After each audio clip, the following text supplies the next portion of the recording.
Hello and welcome to Volusia Magazine. I'm Amber Patterson. Well, the weather may have been frigid, but that didn't keep community leaders from officially breaking ground for the East Central Regional Rail Trail recently. And there was even more cause for celebration when the Volusia County Council joined with the Friends of the Library in cutting the ribbon for the newly renovated DeLand Regional Library and new bookstore. Then find out why police and fire rescue professionals recently joined up with Volusia County Animal Control, some local veterinarians, and some large animals, all in a day's work. Finally, Community Information Director Dave Byron will sit down with his guest, the Business Development Director for the Daytona Beach International Airport, Mr. Steve Cooke. Those segments, news, and more coming right up on Volusia Magazine. Stay tuned.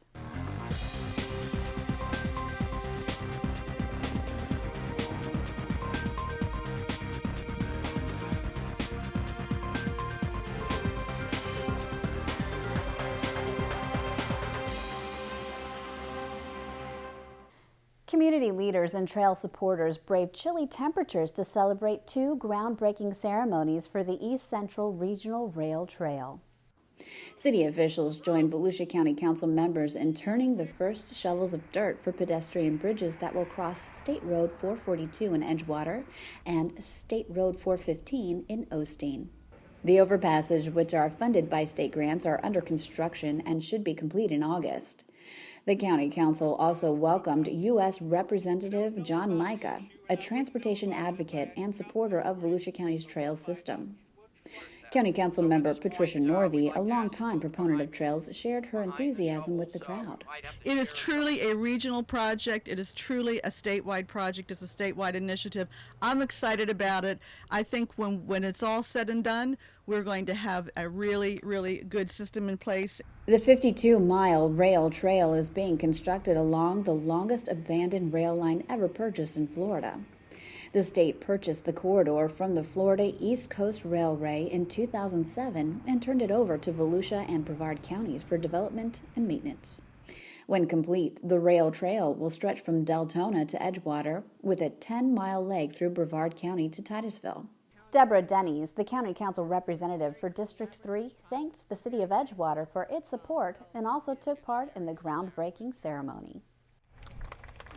Today is truly a groundbreaking ceremony, not just for Southeast Volusia, but all of Volusia, for our ecotourism and celebrating the groundbreaking of our trail and this leg, the pedestrian overpass in Edgewater at the corner here of 442 and Cow Creek Road. And what's so significant is this has been in the works for years with the council, and it's a collaborative effort between the feds, the county, the state, and the city.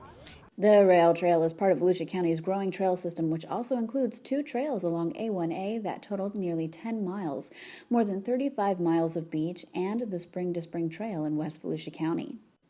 The Spring to Spring Trail is a work in progress with new segments being added each year. When complete, it will stretch 26 miles from Gemini Springs Park to DeLand Springs State Park and will connect with the rail trail. For more information, you can log on to volusia.org/trails. There was also cause to celebrate in downtown DeLand, where the Volusia County Council joined the Friends of the Library in cutting the ribbon for the newly renovated DeLand Regional Library and a new bookstore. It's hard to believe, but the hardworking Friends of the Library have raised enough money through book sales and other efforts to build this $227,000 project. From personal experiences, you can't get anything done unless you have volunteers. But it just shows pride. You know, these people are not here for the money. Most of them are not here for the fame or the glory. They're here because their heart is about the size of this building, and they want to do something and give back to the community. So, it's like we've lived here, we've done all these great things. It's our turn to give back. Maybe the younger generation will come forward and pick it up later on. The renovations and bookstore will go a long way toward making the library experience more enjoyable. The 25,000 square foot library is an institution in downtown DeLand, opening in 1989 and welcoming more than 1,000 patrons a day. I mean, this library is a home for one of our most cherished freedoms, and that's the freedom that we can come into this place and sit and think the way we want to think, As you know, the library's been closed for 3 weeks as this facelift was going on. The flooring's been replaced. The workers have also painted, remodeled, and we couldn't do this without support of our friends of the library, our library volunteers, and our professional staff. And thank you all for your outstanding service. The library now has a revolving door that is already improving the temperature control and humidity in the library. And teens have a separate area where they can get together after school and on weekends. Want to learn about Volusia County's 13 public libraries? Well, you can go to volusialibrary.org. Every day, horses and large animals are transported on the roads in Florida, and sometimes accidents can happen, resulting in blocked traffic and injuries to people and animals. That's why 100 emergency responders from across Florida recently participated in the Technical Large Animal Rescue Training held at the Volusia County Sheriff's Office training facility near Daytona Beach. Participants represented 52 agencies across Florida and included animal control officers, police officers, firefighters, owners of large animals, and veterinarian staff.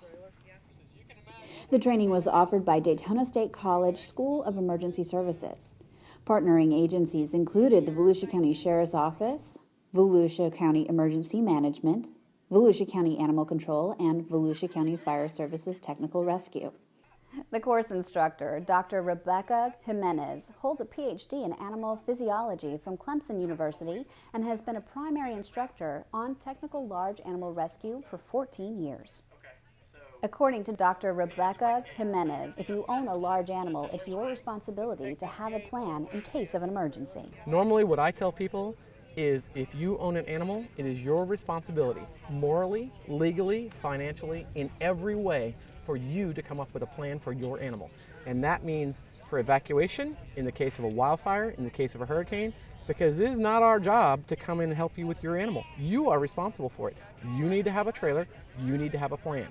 Our job is to help with the wide disasters, where we're trying to set up sheltering, a place to bring your animals if you don't have a place to take them. That's our job.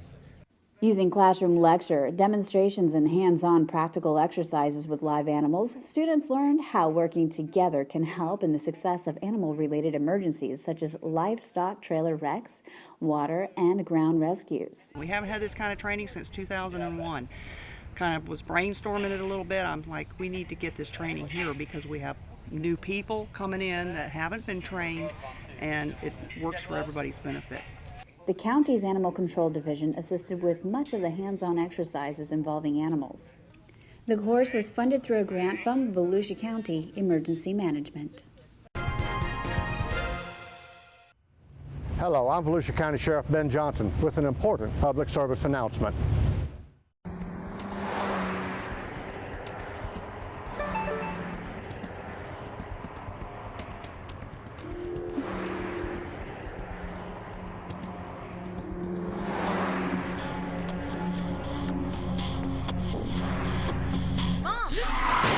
Don't risk your life and the lives of others by texting and driving. Put the phone down or safely pull over.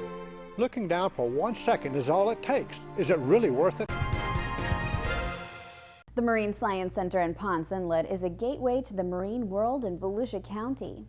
The center recently added a new and green technology to the aquariums, and as Here and Now reporter Joanne Magley explains, the upgrades have made some surprising impacts on the sea life.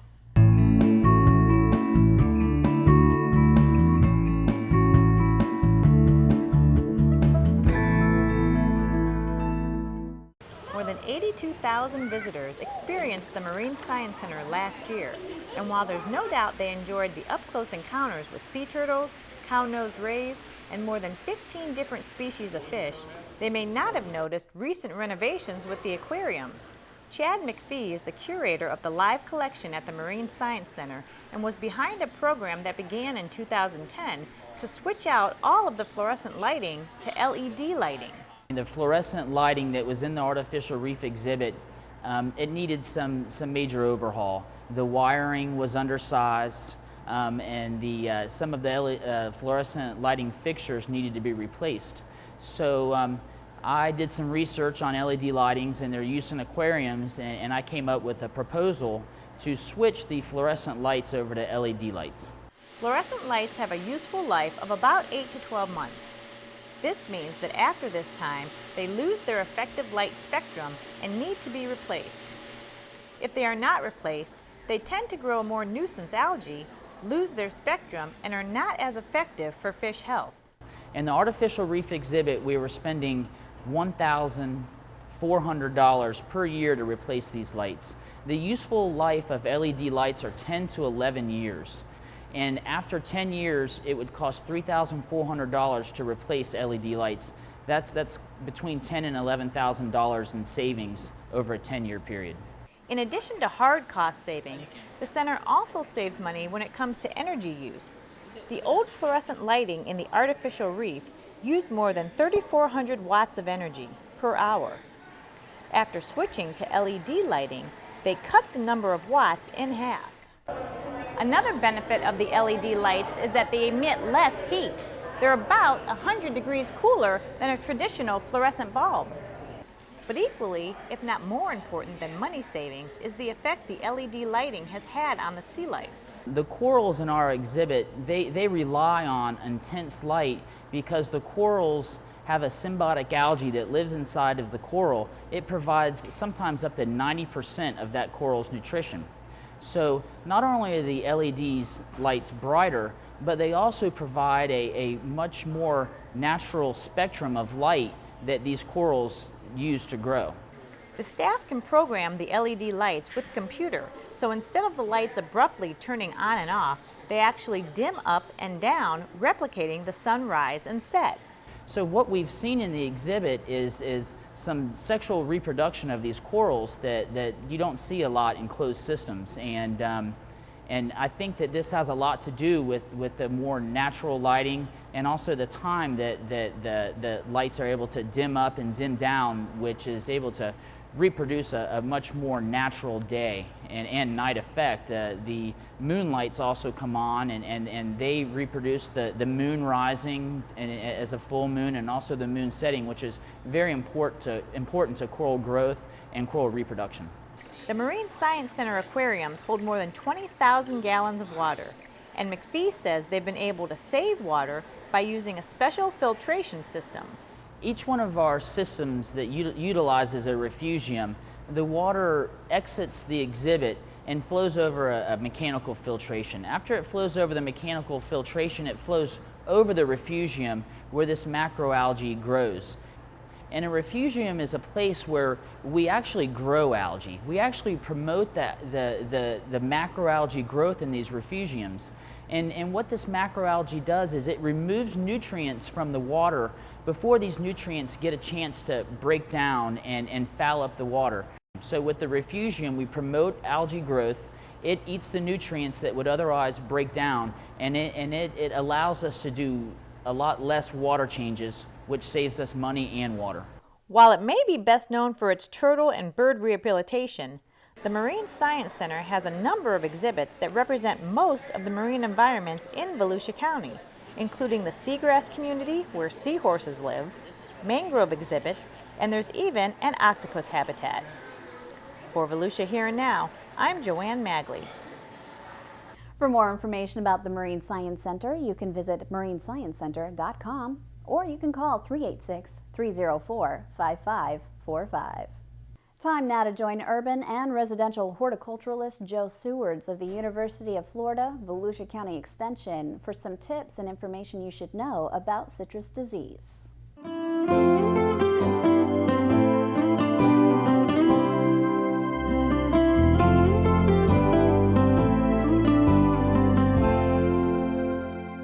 Hi, I'm Joe Sewards, and this is Horticulture Today.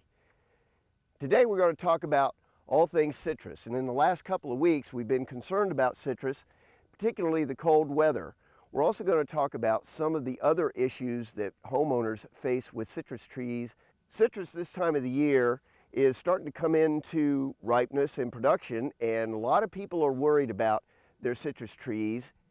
Are they going to survive the cold? Are they going to have fruit to harvest? The answer to the first is if your tree is larger, like this one, and if it's healthy, it's going to be just fine. As far as the fruit is concerned, if you have fruit that is ripe and ready to harvest, the best thing you can do is go out and pick as much fruit as you can. the tree will more than likely survive the cold weather just fine. Some of the other issues that we are facing with citrus this time of the year are some of the diseases that are common with citrus trees. With us today is Jamie Burrow, and Jamie is from the University of Florida Citrus Research and Education Center in Lake Alfred. Citrus greening is a common disease today and it's well known. It's also officially known as Hunglong Bing, but it's also abbreviated HLB. When you hear any three of those terms, we're referring to the same disease. It is a bacterial disease and it's spread by the Asian citrus psyllid.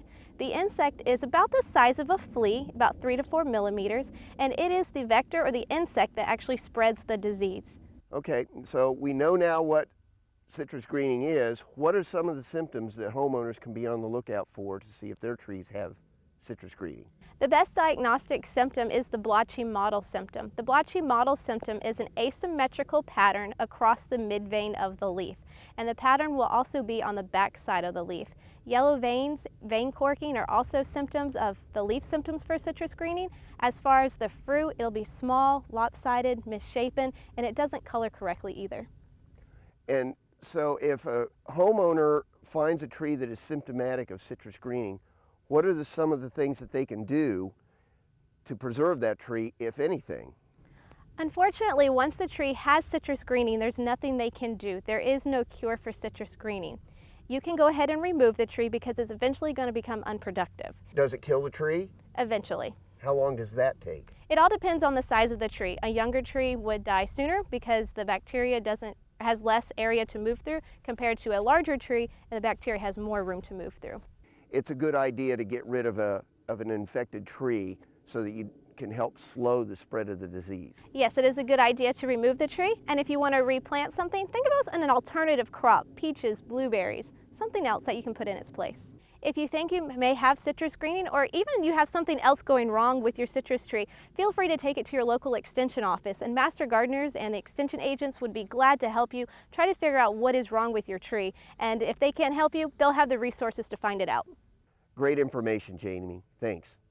So if you have questions about your citrus trees, if you're worried about cold protection, if you're wondering about citrus greening, or anything else that could be going on with your citrus tree, feel free to contact your local county extension office and your master gardeners. For Horticulture Today, I'm Joe Sewards. Well, let's head into the studio to join our very own Community Information Director, Dave Byron, with his guest, Steve Cooke of the Daytona Beach International Airport. Well, thanks, Amber, and hi, everyone. Passenger traffic at Daytona Beach International Airport is on a steady upward climb. In fact, airport administrators think the case can be made for additional air service. We haven't talked about Daytona Beach International Airport for a while, so we have with us in the studio today the airport's business development manager, Steve Cooke. Steve, how you doing? Great, Dave. Before we talk about the numbers for 2013 at the airport, which are very, very strong, let's talk about the airline industry in general. You know, we've just come through the news that American and U.S. Air have merged to make the, I guess, the largest airline company in the world. Yeah, that's true. You know, and there's been other mergers and so forth. So what's the deal with these mergers? What does that mean for the flyer? Well, actually, it means that probably ticket prices are going up. I figured that, yeah. If you look at the airline profitability over the past year, you'll see that it's been on a steady uptick as the economy improves. And I think there's going to be some more of that.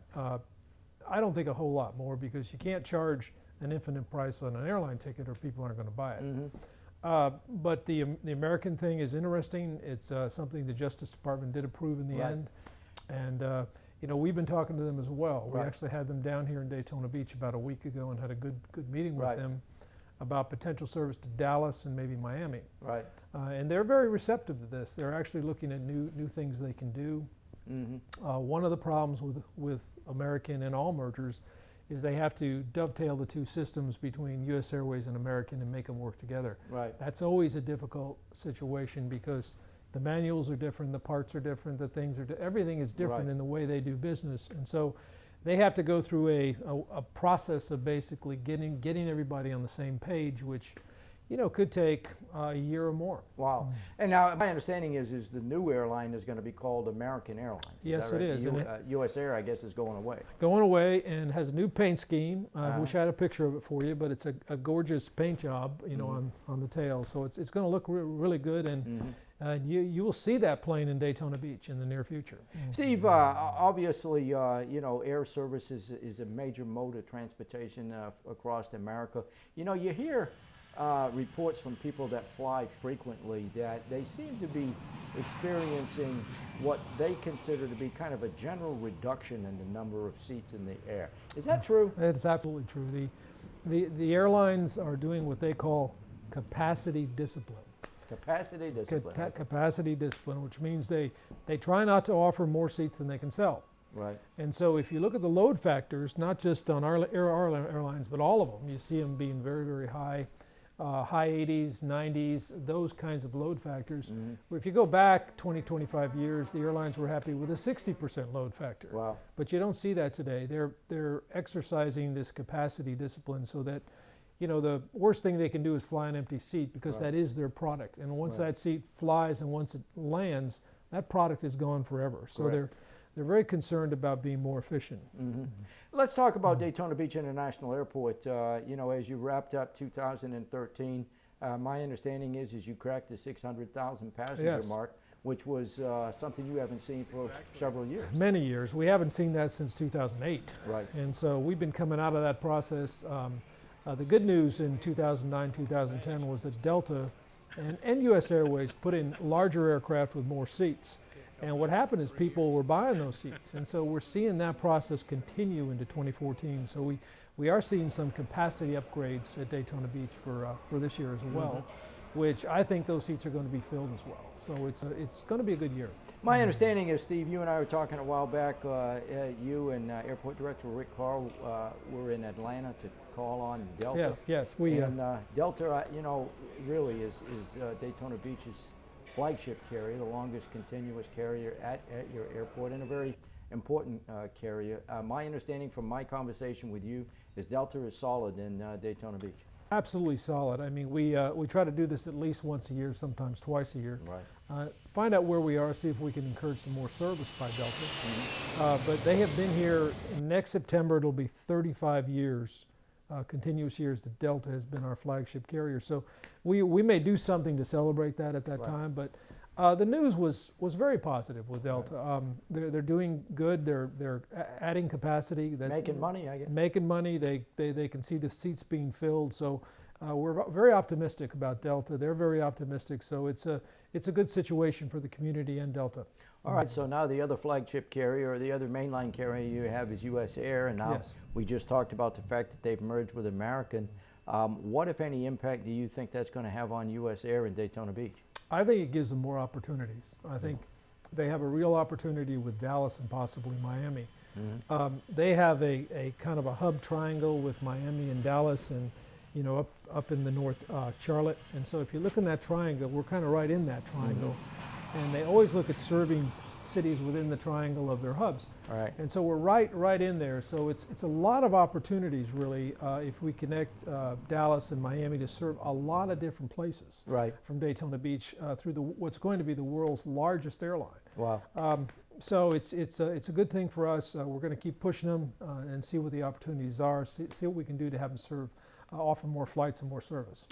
The airport, along with some tremendous community support, has made a full court press, a full frontal attack, if you will, on JetBlue Airlines based in New York. I continue to hear from you that the door is open, but you don't have the "We're here" sign up yet. Not yet, but I think they're going to be here. It's just a matter of when they're going to be here.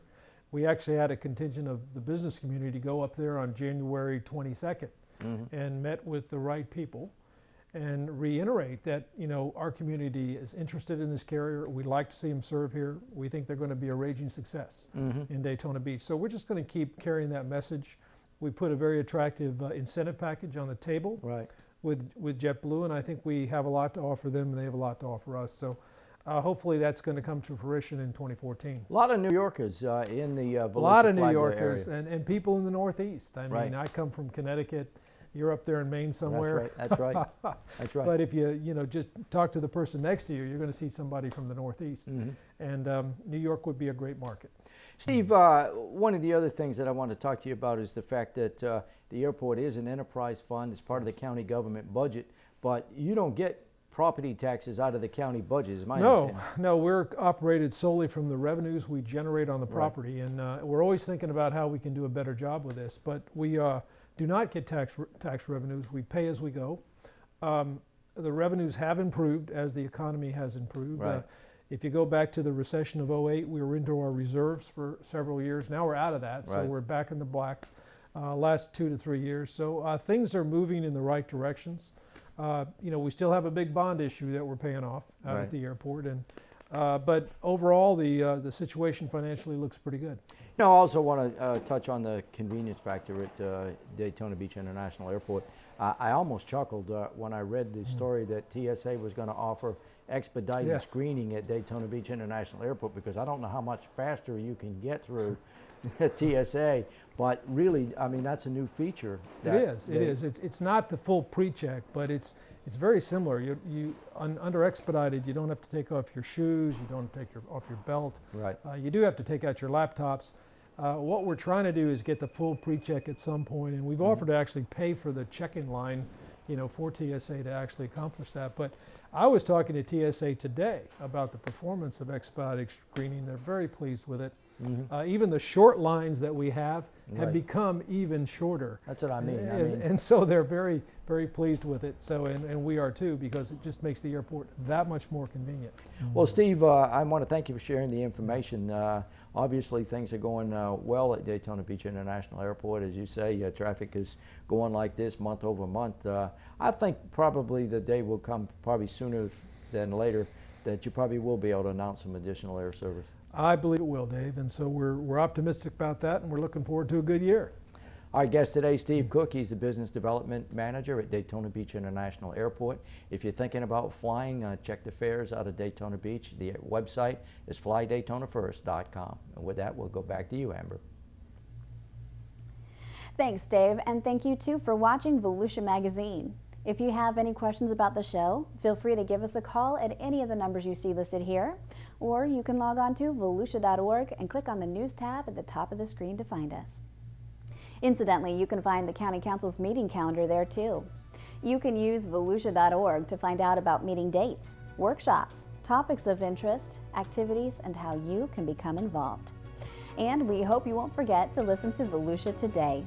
It's Volusia County Government's weekly public radio program. Volusia Today airs every Tuesday and Sunday mornings on the local radio stations you see on your screen. For Volusia Magazine, I'm Amber Patterson. I hope you have a wonderful evening.